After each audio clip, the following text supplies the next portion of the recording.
אתה נולדת בשנת 1986, במאי. ובאחת הפעמים, אמא ואתה, נסענו לעין כרם, לאכול בעין כרם. היה לנו שכן ערבי, אני חושב שקוראים לו מוניר, אני לא בטוח, מרצה באוניברסיטה לשפות אכדיות ואשוריות. הוא כתב את הקונקורדנציה לקוראן, הוא עושה איזה מהלך כזה היסטורי. איש חכם, והוא היה נשוי ללילי, ונולד להם בן בכור, פארס. ופארס ואתה שיחקתם כשהייתם ילדים קטנים. וזה סימל, אתה יודע, איזה מין תקווה.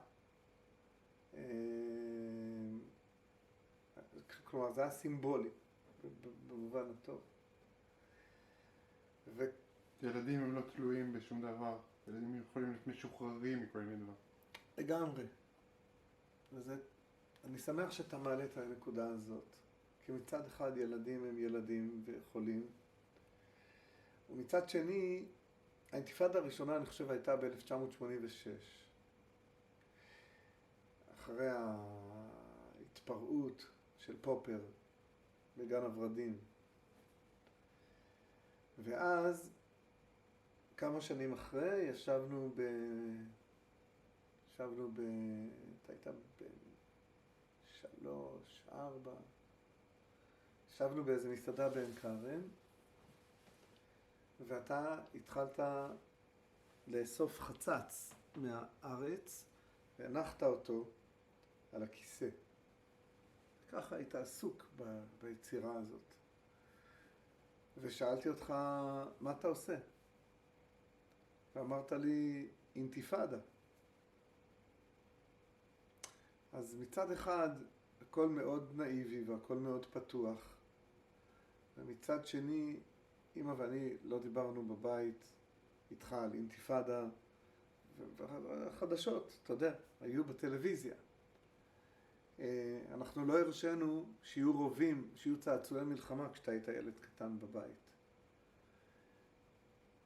אבל בדיוק כמו שבאת ויצרת את האינתיפאדה, וידעת, זה אמר לך משהו, בלגן או לא יודע מה, אז גם כשאסרנו כלי נשק, יום אחד הגעת מהגן, ועשית ככה, ואמרת לי, פיו פיו. והבנתי שאין מה לעשות. אני יכול להיות אופטימי, אני יכול לשדר משהו, אבל בסוף המציאות כל כך חזקה, כל כך מחלחלת, לכל מקום. לצערי, השנאה היא כמו האהבה. הן מחלחלות שתיהן, לאט לאט, כמו מים, גם דרך הסלעים הכי קשים.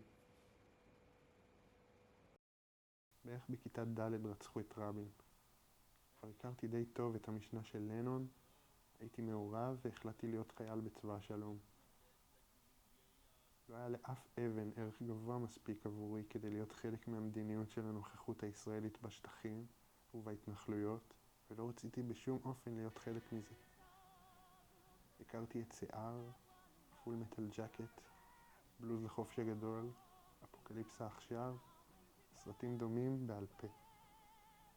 נוצרה לי תמונה די עגומה בנוגע לצבא, לפסיביות, לאובדן של רגישות, לאובדן אנושיות ולהיעלמות.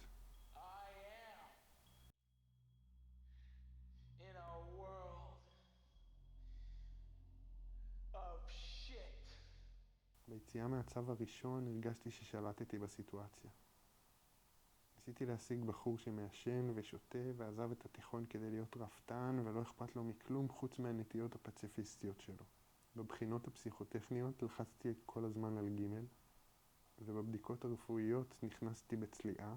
הייתי חולה ושבור וכואב ועקום ככל שיכולתי.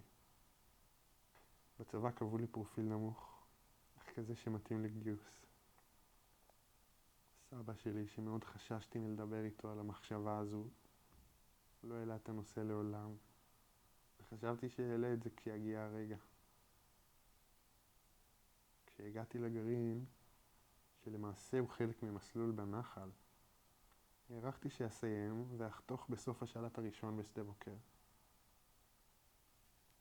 חברים שלי התחילו להתגייס וגם להיפצע, זה הפך להיות קרוב ומורכב יותר.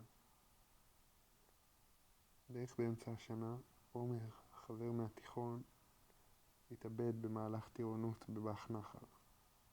ככל שמועד הגיוס התחיל להתקרב, קיימנו שיחות לגבי השלב הבא בגרעין.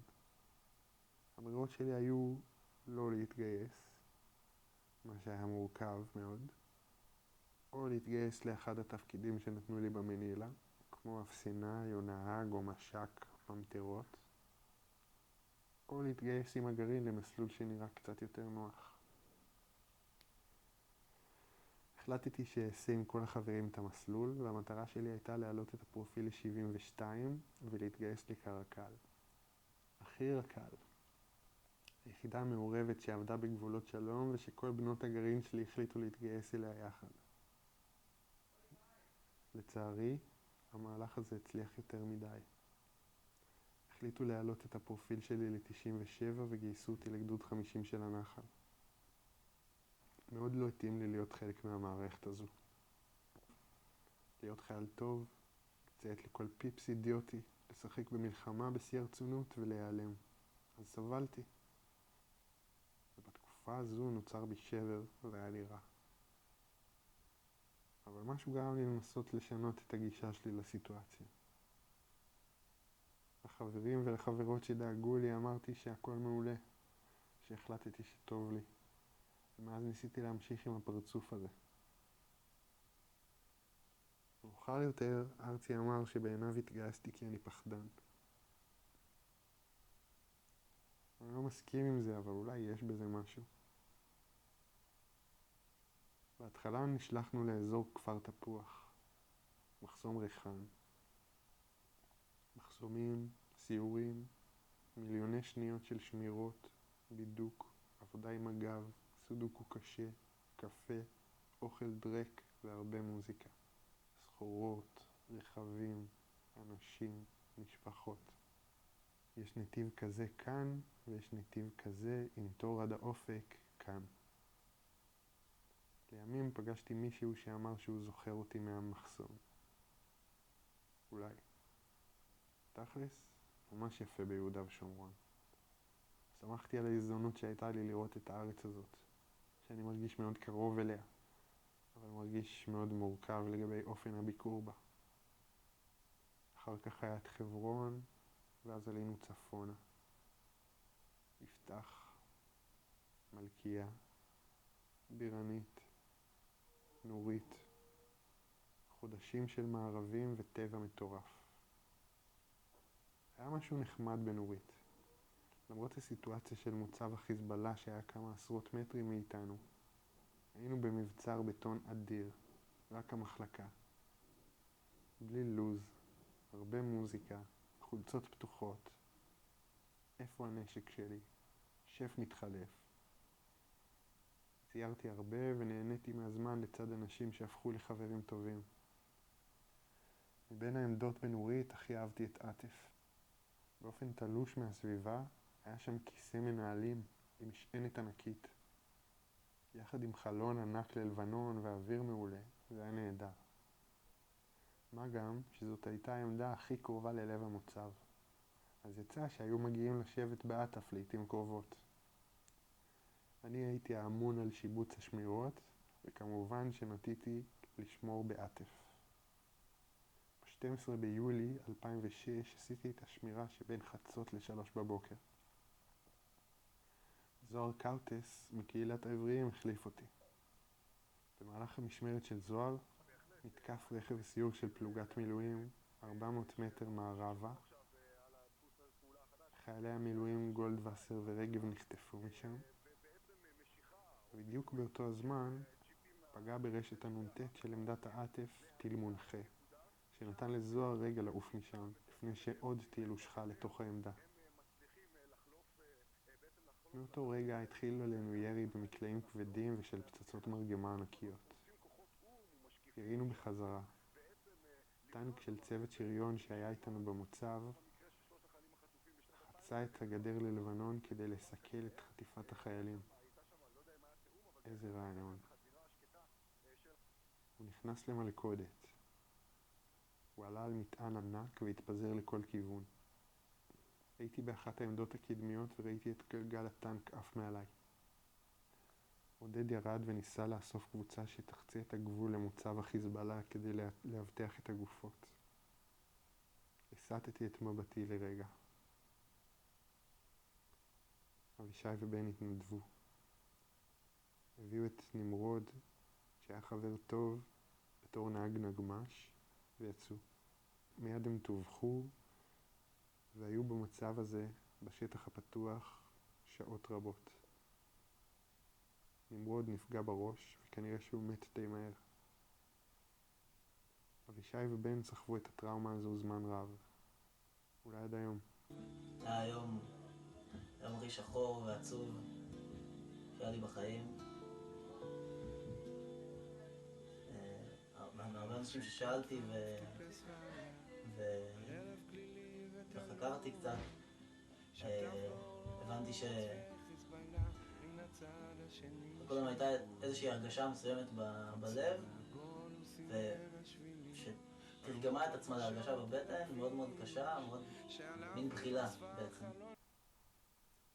נשארנו במצב נורית הפרוץ עוד בערך שבועיים, עד שהוחלפנו על ידי מילואימניקים ונשלחנו לכמה סבבים בלבנון.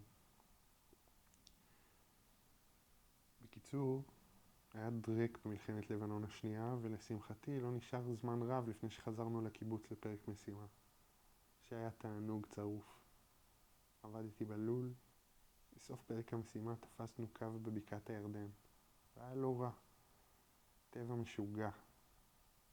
אבל זה היה בקיץ, בזמנו חשבתי שלא יכול להיות מקום חם יותר בעולם.